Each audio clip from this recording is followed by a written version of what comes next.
Welcome back to realvacantland.com. This is Luke Smith, and I'd like to tell you about this property. We got this property in recently. It's in Washington. It's in Skagit County. It's near the Skagit River. It's a couple acres. It's 3.8 acres. It looks like it's flat land. There's a stream going next to it. There's a bunch of trees. There's a little road that goes in there. You can drive back in there. There's already a little camper trailer on the property. I doubt it's much usable, but it's nice to see that somebody could drive it back in there and use it and keep it there without anyone bugging. So let's take a look at this property and see if this is the right one for you. Let's see. Here we go. So we're on ruralvacantland.com. And just over my head here is another picture of me. That's me. That's my name and number on this one. And yeah, take a look at this property. It's 3.8 acres, and I'm asking $29,000. I was just looking at the pricing of it. I didn't even get the pricing on the website yet. If you look over there, there's no price yet. I'll update that before I post the video. I'm just noticing that. So I was just looking at it. We're going to jump into the markets in a sec and take a look at why I came up with this price. But first, let's look at some pictures. I sent an actual picture person over there to go check out the property, get some real pictures of it, not just satellite pictures like a lot of the properties we have. I don't know, guys, like sometimes everyone wants pictures, right? But do you really want me to price them in? I mean, part of the adventure is going to look at the land and seeing what you see. Lots of times you don't believe the pictures that real estate agents post up there anyway. At least I don't. But this is third party. Someone took pictures of this property. So here's a street. I don't know if you call this a street. I was going to work on some brush this weekend on one property. I was looking at the different tools to take brush out like this. I could use a brush hog and just do one pass, drive right through there, it'd be cleaned up. Or these cheaper like walk behind ones that take out big chunks of brush. I mean, I could use that and just drive a couple, 2 or 3 passes through there and clean up the driveway. I was looking at one of those things. It was the local rental place had it for, I think it was $98 for the day. I might rent one of those for the weekend. But you could rent one of those on this property, and you'd be able to drive right back in there, the trail that's there, just, grind right through that brush. So you can see one of the trees here has a bunch of nice moss coming off the tree. Just a lot of green foliage in there. There's blackberries. So if you're going to take a tour of this property, you're going to want to wear pants. I'm always wearing shorts. I'd be out of luck going to tour this one. I'd have to bring my fishing pants, right? And charge back in there through the pickers. So here's a nice open spot on the property, big open area. I mean, you could build a house here, I presume, or keep your mobile home or manufactured home, or your fishing boats and your trailers and your toys. It might be easier just make it a toy storage property. Good looking trees all the way around. Some more blackberries. Looks like some popple trees. I think that's what they are. I'm not 100% sure. Some different firs, a lot of moss. Oh, look at these ferns. Nice ferns coming up out of the forest floor. I always like those ferns. I mean, I'm in Southern California. We pay hundreds of dollars for those things to get them in the yard, and then we water them. It's not so much about the purchase, but the water bill to keep those things going in Southern California is ridiculous. And here, they're just growing naturally. They're just spread across the property. Everyone probably thinks they're weeds. But yeah, some nice, more foliage. Super green, right? Here's a little bridge. I would put some new wood on that bridge. I don't know. I was in India one time backpacking around with my wife, and we hired this car. I don't know if using a car is technically backpacking, but we were up in the Gap Mountains, and we came to a bridge a lot like this. And I said, I think I'm going to get out of the car and test the bridge for you guys. And so I jumped out and I walked up and jumped around on the bridge. I didn't tell them, but I didn't want to be in the car when the car tested that bridge. So I called my wife over, let's walk across this one and test the bridge. Let's see if we can test it with 2 people on here. And she's like, no way, I'm not testing it. Just trust me, honey. So we got her over there, got to the other side of the bridge, and then had the local guy drive the car across the bridge. I don't even think I'd try to drive a car across this bridge or try to stand around and watch somebody else do it. I wish I got that on video, but it was in the middle of the night, so that's when you do stuff in India. But this bridge reminds me a lot of that trip. It was a trip to adventure. It was beautiful mountains, and it was just super green like this. So I don't think it'd take much to go to the lumber store, get some new new beams to put across here, and some new boards, lats, whatever you want to call them, to put across there as well. I mean, you can just rebuild this thing. You could probably rebuild right over the top of it. Here's the an old trailer camper that someone's got on the property. Doesn't look like there's anybody inside. I mean, they'd be hard to get in and out of there. It looks like it's grown up around that trailer. Nobody's been in there for a long time. So you could use that as firewood or maybe storage. I don't know. I'd probably be looking for bees nests when I open that door. But I think it's more of a sign that somebody drove this thing in there and nobody complained. Nobody said anything. Nobody cared. You can just go for it, right? So I think you could do that with your camper too. You could go camp on this property. Here's some more greens and trees, nice moss covered trees. If you're ever on Instagram and you look at like tiny homes and stuff, you'll probably run into some of these tiny homes that people have moss covered roofs and walls and trees hanging over them. They love to hide them in the woods like this kind of woods. Yeah, it's just the way it is. So I don't know, there's a little structure over here. I don't know what that is. That might be an old garage hiding back in there. Probably a good spot to make a horror movie in the middle of the night, or a Blair Witch Project kind of thing. That'd be fun too, especially with little kids. Get them to scream the best. Here's an old car. Someone left an old car on the property. I don't know what year this is. Good luck restoring that thing. I bet some people would give it a try, but I don't know about that. I just use that as a good place to plant some flowers. This is my favorite picture. This looks like a horror movie right here, but I mean, it's beautiful. I mean, you got this moss hanging off the trees. Maybe it's just the way the color shines through. Green. Here's some street view stuff off the road. We're going to jump into that. This one's got an address. Highway 20 is just to the south of it. We're going to look at some maps. There's some mountains out to the area, out in the bigger area. There's a river. The Skagit River goes by there. I'm not sure what lake that is. Maybe we'll figure that out in the next, let me pull up some maps. Looks like a nice big lake. I should know what lake that is. Okay, so, and what fish are in it, right? That's what's really disappointing. I don't know what kind of fish are in there. I mean, the Skagit River's got salmon. But, so let's zoom out. So we're north of the river. This is Highway 20. Let's zoom back in. Let's make sure I got the names right. Yeah, Highway 20. There's a stream that goes through clips the property, just the northern boundary of the property. The setback off the road here, I was measuring that because this is a goofy shaped property. I was measuring the setbacks. The setbacks are 35 foot off the road, and that's like about that far into the property. It's not very far into the property because this is 3.8 acres. It's not like a quarter acre with this kind of shape. Good luck, you wouldn't do anything with it. But I think there's a nice good chunk of land in here. There's a driveway. I'll show you the driveway coming off here. You drive right in, get back in there. And one of those pictures, I missed one of those pictures. One of those pictures had the driveway. We missed a bunch of pictures. Let me start over. Yeah, we missed a bunch of pictures. Okay, so let's look at some more pictures. I like pictures of land. So there's the driveway. There's a driveway across the street. See this guardrail here? That's because the stream's going under the road, coming out the other side. And so this is just, if I get my directions right, just west of the stream. Just the ocean's out that way. The river is left of this green or south. So this property is west of this stream. Okay. Let's take another look. So here's the driveway from the other side. There's a road on the other side of the street, and that stream goes out over there. That's why he's got these guardrails, because they don't want people drunk driving off into the stream. I had a friend in high school who did that. Like by our high school, he went around the corner too fast and rolled his SUV into the stream, and the dorm master of my school had to save him, came out and dragged him out of the river. I don't know if he was drinking or not, but totaled the car upside down in the stream. Could have drowned.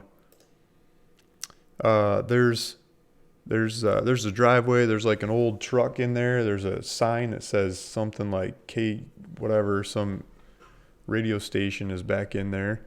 And so there's a nice secluded driveway. You drive back in there, and when you get in that driveway, it tees off. You can kind of see, here's some of those moss covered trees. When you get back in that driveway, if you look down in the corner, my arm gets cut off. I want to point at it. But down at the bottom of that, there's a driveway going back into the property with a gate. Here we go. Here's a radio station, KSVU 90.1. So someone back there is running the radio station. And there's a shot just up here of the driveway going back into the property with a gate. And the gate says no trespassing, but it also says welcome. I thought that was kind of interesting. So if you look over there, there's a welcome sign and a no trespassing sign. They talk about some mixed messages. Here's the neighboring house. So you got there's a house over there. They figured it out. They figured out how to pull it off and go for it. Yeah, so there's the house. There's some bushes, some trees. There's that old car. Here's another gate to get into the actual property. So this is like the second gate on your way back in there. So when you get into the actual property, then you're going kind of off-road style, and you're going to have to like wear some pants and boots and shoes and some brush grinding equipment to go grind your way through there. I think it's going to be more than just a serious weed whacking job. There's another car, a couple old cars back in there. Somebody's been playing on this land historically. Yeah, so just some more greens, and then I think we start getting into pictures we've already seen. But take a look at that driveway. I mean, you clean up the bottom of that, that's going to be gorgeous. That's going to be, you know, like you could hold a wedding procession in there. It's just so green. Nice trail. Okay, now we've gone a circle. So those are the pictures. There's the property. We're going to zoom out. Here's a Skagit River. I'm sure I'm saying that wrong. And then this lake up here, Lake Shannon. I want to go look into that. Rockport, Concrete. Concrete's these are kind of some old little towns. Concrete's kind of an older town. Maybe more people leaving than coming. And some cheap properties up there. And we'll look at the map and show you that I'm still cheaper over here. But just an old town and nice river, and it seems like it's time to re-gentrify these kinds of places, because you can get some beautiful places for not much money. And here's the the whole Puget Sound area. Vancouver's up here, Seattle's down here. We're in between Vancouver and Seattle. Okay, so the taxes on the property are $211 a year. It's 3.8 acres. It says price pending, but I'm going to go with $29,000. So just figuring that out. And so soon you'll be able to click the button and go for it if you want to go for this one. Got some pictures of different supplies in the area and distances to get there, like the post office, the gas station, that kind of stuff. Feel free to go look at that. It's on ruralvacantland.com, or there's a link down below to take you there. So my favorite part of this, let's talk about price. So I pulled up Zillow, and you know me, guys. I'm always playing with Zillow. And I changed the settings on here. I changed the settings to lot size 1 acre and up, because there's a whole bunch of these smaller ones. Let's go to any size, and then I'll go back. I'll show you. There's a bunch of these smaller ones over in this one particular part. There's a bunch of smaller, cheaper ones on one of these peninsulas. And if you look at the pictures, it looks like a kind of a junky, dumpy area. A lot of junk around. But if you want a tiny lot near the river, you can get them pretty cheap over here. I don't think that's the same person that buys near 4 acres in the woods, seclusion, nobody around, like the one that I have that's over here somewhere. It's along this road somewhere. So I'm taking that one off just to not clog it up. So let's do lot size 1 acre and up. And so if we look at the area 1 acre and up, the cheapest thing that comes up on the market is this 5 acre one. This 5 acre one's in concrete. And so what I did is I sent cash offers to all the vacant land in this area. And I said, I'm willing to buy your land, and here's how much I'm willing to pay for it. And the people that got back to me, a lot of them were in concrete, and there's something wrong with the property. And I passed on numerous deals in that area. But this one's listed up here. It looks like they're using Savvy Lane, like it's for sale by owner or land dealer that's put this one up for sale. It's probably someone like me that got this one and put it up for sale. So it's 5 acres. They're asking $25,000 for this property. And if you look at the number of views, it's crazy. Like 33 days, 2,520 views, like 71 saves. A lot of people are interested in this 5 acres. And if you dig into it, it says this is a buildable tract with an elevated home design possible. They say it's in a flood area, but the seller has no knowledge of ever having water on it. So this area, it's really hard to go build anything in the flood areas. So that's probably why it's so cheap. And I'm guessing that's going to be the problem. So if you dug into the due diligence of it, you're going to have flood area stuff. But still, I mean, that's a cheap 5 acres. That's hard to compete with. I don't think it's not retail. This is like a land dealer kind of thing. It looks like a beautiful, nice property near the water. And yeah, I don't know how to argue with that one. Go look at that one. See if you can pull it off. I bet you it's sold before you get over there. So then the next cheapest thing on the market is 1 acre and $39,000. And yeah, 39 for 1 acre. I'm asking 29 for 3.8 acres. The prices go up from there. 39,000 for 2.53. So this is almost the size of mine. They're asking an extra $10,000 over mine.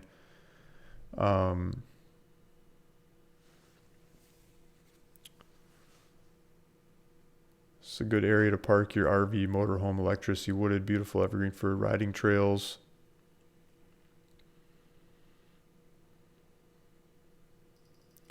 So what I keep running into in this area is what you'll run into trying to develop these properties. I'll try to explain it to the best of my knowledge. So the prices just go up from there. And these properties are going to have the same problems. $69,000. So these, we're talking twice the price here. Here we go, $105,000 for the one a little bit bigger than mine. $100,000, you start getting a selection of like real buildable kinds of lots in the area. So let me change the screen. So I'm asking $29,000 for mine. There's a 5 acre one out there that's got crazy amounts of attention, everybody jumping on it. It sounds like it's in the floodplain that you should probably look at and compare to, because they're asking $25,000. It's bigger than mine and it's cheaper than mine, but I think it's got flood concerns. And mine, it looks like you can drive right in there, and I don't believe it's got the flood concerns. It's next to a stream, but it's in the setbacks along it. It still puts you on the other side of the property, but I measured out the setbacks and it looks like there's a lot of room to go forward on mine. So the whole thing with this area along the Skagit River, if you're shopping land in this area, you probably already know that in 2001, the laws were changed because of an argument with some local Native American tribes. And they said, you're taking too much water out of this watershed. And so when you're taking the water, it drops the watershed and it hurts the fishing and our fishing and everything else. And it hurts our livelihood. And so the state argued with them, and they came up with a solution in the courts that basically says that they can stop taking water on any new developments after 2001 when the water levels fall below a certain water level. And that certain water level seems to happen about on average 96 days of the year. So after 2001, if you're drilling a well in this area, a water well, you can get permission to drill the well, but they can tell you to stop using that well for those times when the river falls below that certain level. And so to get a building permit to build an actual house here, like a full-on house, you need to have a water source that is reliable to fulfill the building permit requirements. And if you drill a well, yeah, there's water and everything works, but it's not reliable because the state can tell you to stop using that well for part of the year. And so that doesn't work to get a building permit in this area, from my understanding. And so what other people are doing, and they're pitching the case of, and I'm not sure if you can do it or not, is they're saying, well, you can still buy these properties and you can develop them by having a rainwater catchment system in place and enough storage tanks in place to offset the dry time of the year, like later in the summer when it doesn't rain as much. It still rains, it's just not as much as it needs to keep the river up to speed. And so you could live off of that rainwater catchment system, and that would be your reliable source of water, and you could get a building permit off of that reliable source of water. And so you've got to take that plan design to go get a building permit. And because of that, it's not as straightforward as it looks to go build in some of these properties, and um, that's why I scratch my head on them. So I'm telling you this because that's what I found out and figured out about these properties. And still with that in mind, I mean, I've had lots of people buy land from me and develop properties with rainwater catchment systems in a heck of a lot drier places than this and do just fine off of it. And because of that, I think this property makes sense. And you don't even have to actually build a home on it. There's a lot of camping potential and RV living style potential as well. So with that said, please take a look at this property in Skagit County, Washington. I'm asking $29,000. Please feel free to go take a tour. Let me know if I can help. Let me know if you want to go for it, and I'll paper it up and we can take it to a title company and make it happen. Thanks for listening. Thanks for watching. This is Luke Smith at ruralvacantland.com, and just bringing you and showing you some more land. I'll be coming up with more land shortly. If you want to see more videos like this about more land, hit the subscribe button and I'll keep presenting land. You'll see more videos coming. Thank you, everyone. See you in the next one.